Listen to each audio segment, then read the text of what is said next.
My name is Živan ŠINŽAR. I'm working as senior test consultant in Endava currently, and also in the last 2 months I'm changing a lot of diapers because I got a baby boy recently.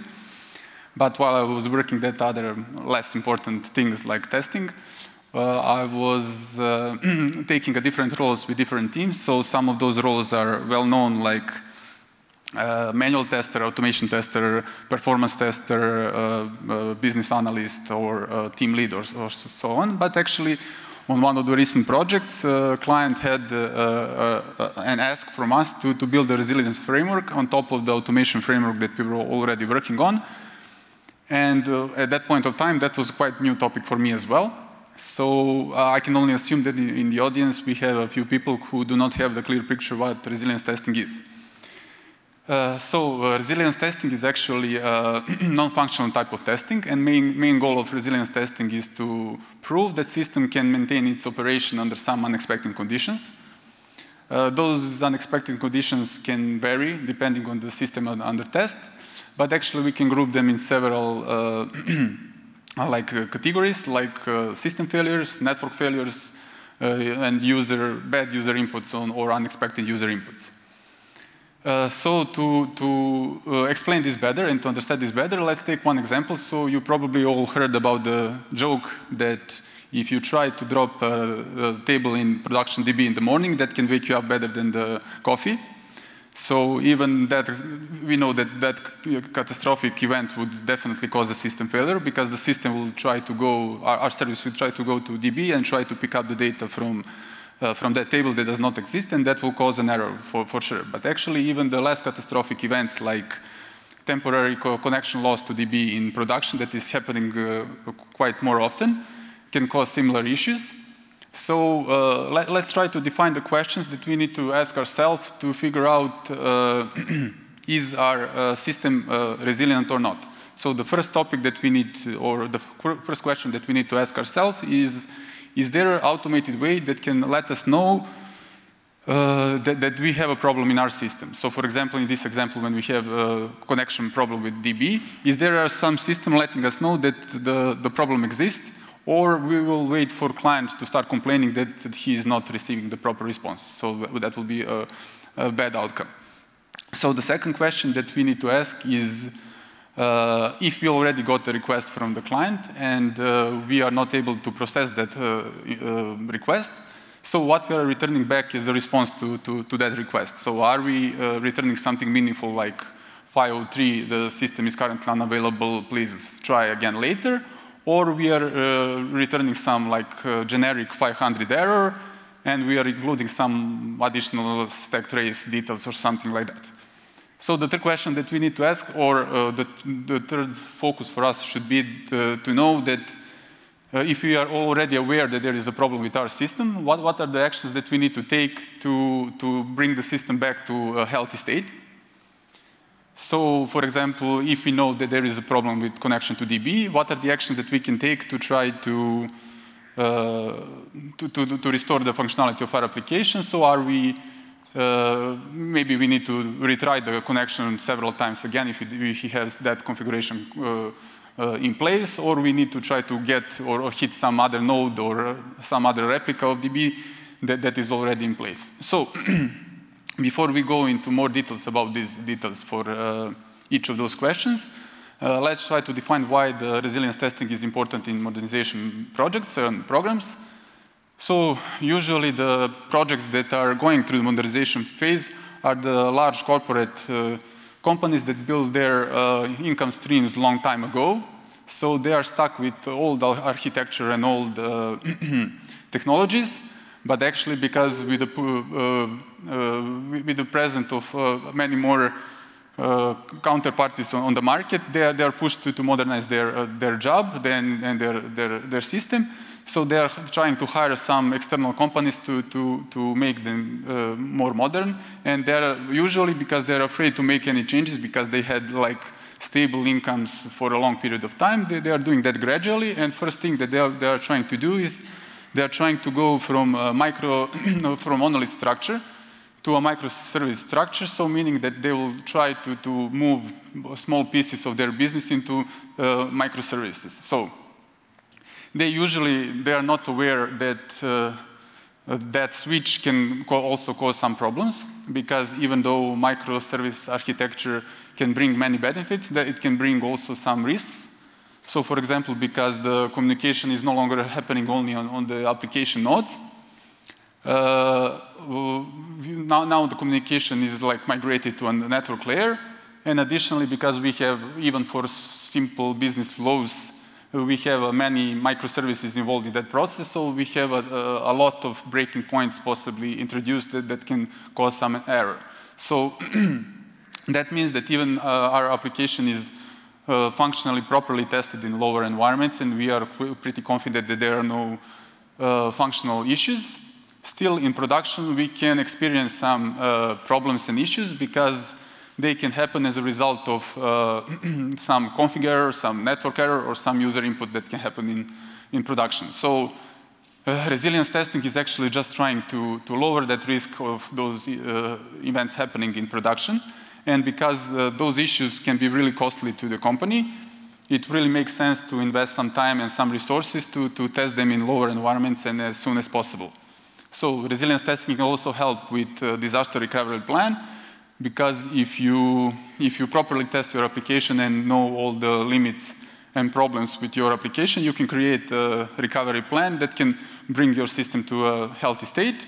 And additionally, resilience testing can help with resource utilization, because if you know what are the breaking points, you can try to plan for some redundant resources for some specific nodes or where you know the problem is, and you can lower the number of resources for the areas where you are pretty confident that there are no errors. So let's try to talk about some ideas and some of the focus points that we need to address and the tools that we can use to achieve this. So one of the first focus points for us should be service discovery.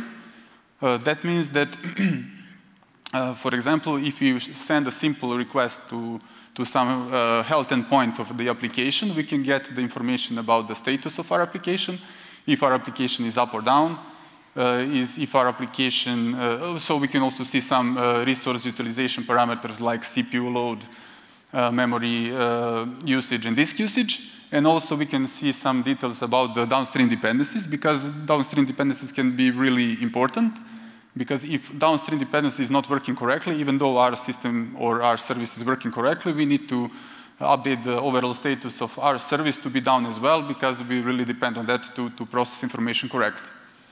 So usually in production environment, you don't have access to the prod nodes. So by using just the health endpoint, you can quickly check what is happening with that node, but that is usually happening when you have like manual deployment and you need to ping some of the support guys to check that for you. But actually, if the service mesh is implemented in your system, and there can be automated way of handling this. So for example, service mesh can utilize this health endpoint to automatically do like breaking the traffic whenever it notices that there is a problem with one node. So if he knows that node is not healthy, he will not send traffic to that node. And additionally, so for example, if service mesh can notice by the resource utilization parameters that there is a high load on the specific node currently, he will try to redirect that traffic to a more free node, or the one that is not so used. We as a tester need to make sure that whatever we are seeing currently in that health endpoint is tested properly, because the service mesh will not do any validation on the information that he is getting back. So we need to make sure that we first test that we have all those informations in the endpoint by sending the simple request and validating the response, and that those informations are important. So the other aspect that we need to focus on, and also is trying to address the ability for us to see what is happening with our application, are the logs. So you probably all have been in that situation that you come to a new project and somebody tells you when something goes wrong, go see application logs. And you open the console and you see like stream of never-ending like characters going down the screen, and you don't know what is happening. But actually, as you start learning about the system, you become more able to read those logs. But actually still, we as a testers, even though we are not writing the requirements, we need to make sure that those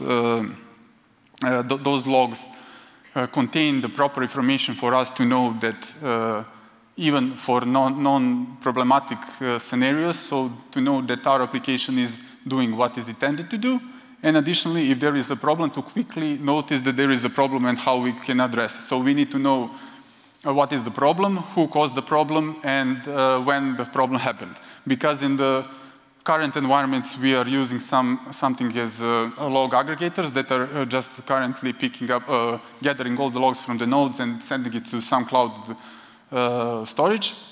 That means that, and application nodes are more and more used like snowflakes, meaning that they are just brought up to do some certain function and then they are brought down. So that means that we are no longer able to connect to those nodes and see the logs on the nodes themselves. So we need to use those logs that are available online. So that means that those logs becomes more important, and we need to make sure that log level and what we are putting in those logs is really important, or is really what we need and what we want to have.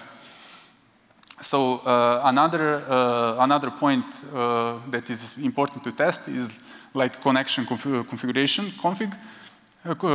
connection configuration, because sometimes, and usually when we are developing or developers are working on a new service, they are just using the default configuration for that service, meaning that we can end up in the situation where by default we have a connection to some downstream dependencies that are configured to be like 3 retries with 30 seconds timeout, meaning that if somebody is trying to make a payment on the e-commerce platform, he can wait up to 90 seconds to get some response from us, which can lead to for a user, from user perspective, it can lead to that he can assume that something strange is happening, he can lose the trust, and he can decide to cancel that transaction or to stop completely using our service for payment processing, for example, even though it is a small problem and small issue. So we as testers, we need to make sure that we are testing that each line in that configuration is doing what is intended to do,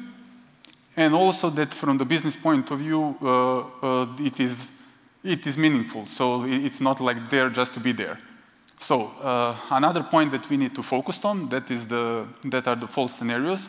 So we would like to try to try in lower environments as many as fault scenarios that are possible to come to our mind, not to have them, leave them to be happening in the production. So for that purpose, we can use, for example, mocks and standard mocks for functionality from, for example, multi-bank and wire mock, where we can mock some faulty responses like connection being established and dropped after that, or receiving back some garbled responses, or receiving back some empty responses, or some additional fields that we do not expect, or some fields that we don't expect are missing. So, or for example, we can try to send some large paid loads to see how our application will handle those situations. So as many scenarios that we might imagine, we should try them, but actually we should focus only on those that I mentioned first, because they are easy to implement.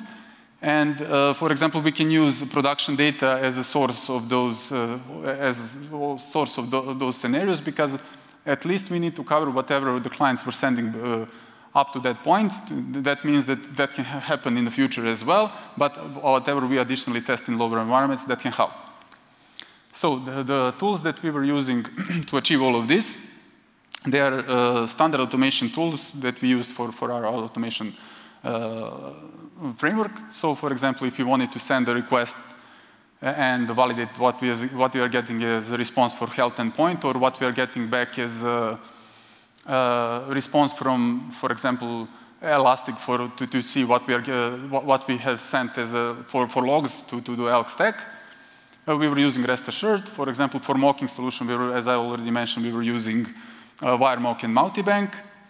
We were also using, so for example, because there was a need for us to go to specific node and to execute some script or some console command there, we needed to use some Java standard library to establish SSH connection to that node and try to execute some console commands like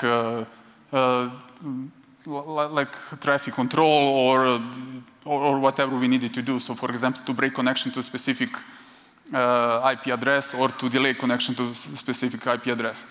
Additionally, I already mentioned that some platforms are using service meshes, but actually there was a quite useful tool named Kyali. So if you are working in a Kubernetes environment and there is Istio installed, you can use a Kyali plugin that can help us visualize the flow of our transaction, for example, if by just sending few transactions that are going through our system, and Kyali will try to automatically make a diagram, and it will include all the services that were involved in that flow, and it will try to create all the protocols that were used to communicate between those services, and also it will gather some statistic like how much time it took to get a response and so on. So Kyali can be quite a useful tool, but actually you need to have some preconditions for that to be implemented. So I will try to explain the challenges that we were facing along the way. Some of those challenges are related to the fact that because it was a new thing for us, so we were not sure how much time we need to actually learn how to do resilience testing, but additionally, we were not sure how much time we need to learn about the system, because that can be a really big problem. So be prepared that you will not know from the get-go how much time you need to do this, these actions and to implement this framework. So there was also a problem because even for the large companies, usually there will be a different team working on a different service. That means that each team can have a different idea how he can implement like some config parameters or some health endpoint or some logs, or how they will handle logging. So that means that we as a tester will need to solve the problem all over again whenever we are faced with a new service. So that was also one of the challenges. And we were facing also the team resistance because they were saying that we don't have enough resources, we don't have enough time to do resilience testing, it is not that important, and so on. Also because we needed to go and search for the solution, and there was not enough documentation for us to do that. We needed to communicate with a lot of other teams and to find the subject matter expert for some specific service to know how the service should work and what are the problems for that service. Additionally, and like ended up for us being like 70% of the time, we were trying and losing time on learning how the system actually works, because as I already mentioned, the documentation was not there, and we were not having the people who developed that service or original logic. They were long gone from the company, so the knowledge was not there. So we spent a quite significant amount of time trying to figure out how the system works and how it should behave. But actually, there are some tools that can help us with this. So one of them being the Kyali that I already mentioned. So by just sending simple requests and simple flows to our system, we can see the graph that being created automatically, and we can see what is happening with our system. But actually, additionally, we can use mocks that also I was already mentioning, but we should put them in some kind of proxy mode, meaning that if you put a mock between our service and our downstream dependencies, mock will try to gather all the traffic that is happening between our service and dependency, and meaning that he will be able to automatically create all the responses and requests that, as a stub. So that means that we can exclude our downstream service. So we will not have a need to use that downstream service anymore. We can just use mock instead of it, and it will be quite quickly because it will be an automatic process. I just want to share also some takeouts from our testing and implementation phase. So what we need to do, we need to try to incorporate resilience testing as early as possible. So meaning that we should try to, even though there is no dedicated program to implement the automation, the resilience framework for that specific project, we can try to do like small things whenever we have a design phase and talk about the new requirements. If we notice that there is a health endpoint, we can ask for that to be added or to be implemented the way that we like it. Also, we can make sure that whenever the developer is pushing the first code it creates a first PR, we can try to test whatever that application is logging, if that logs are actually enough or correct.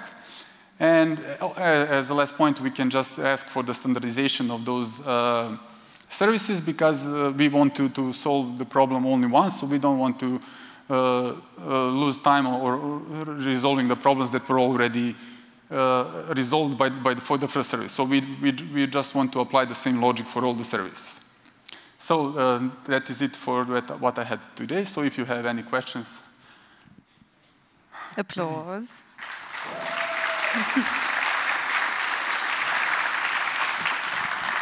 Thank you very much for the great presentation. And yes, they do have questions. Which was the biggest resilience failure you discovered, and which was its impact? Or what was its impact?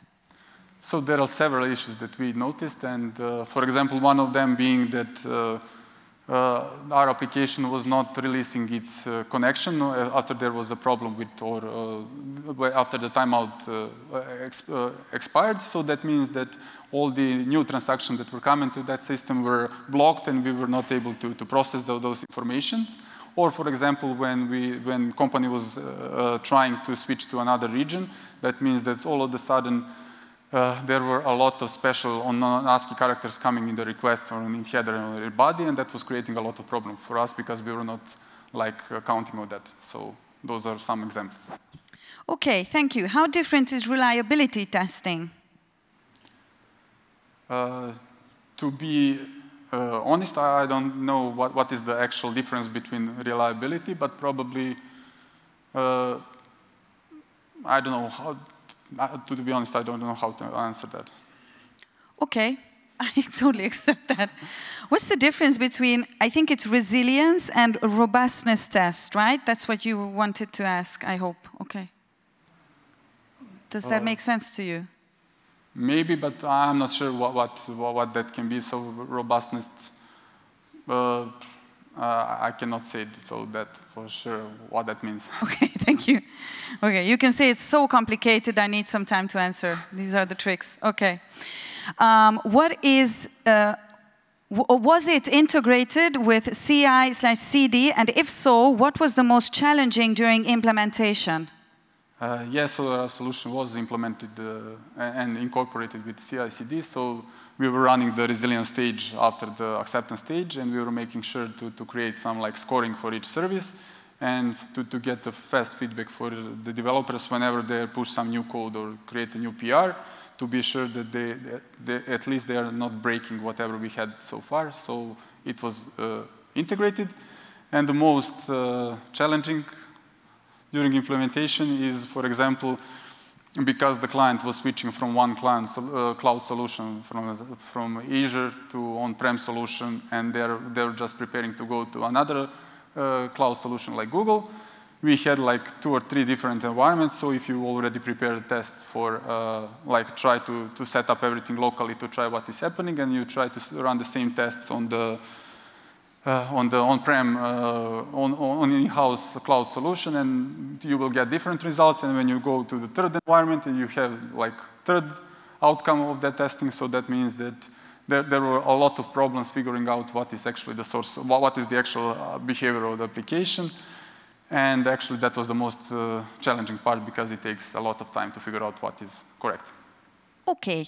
When in the project's life would you start resilience testing? Would TDD be a good fit here? But actually you can start working on resilience testing as soon as there is a design phase and there is a talk what you need to be doing. So you can implement ideas. So for example, even working with the product owners and everybody to try to have all those aspects and configuration items and health endpoints and logs defined even in design phase. But actually, if TDD is test-driven development, that is okay, because you can write a test before they are even developed.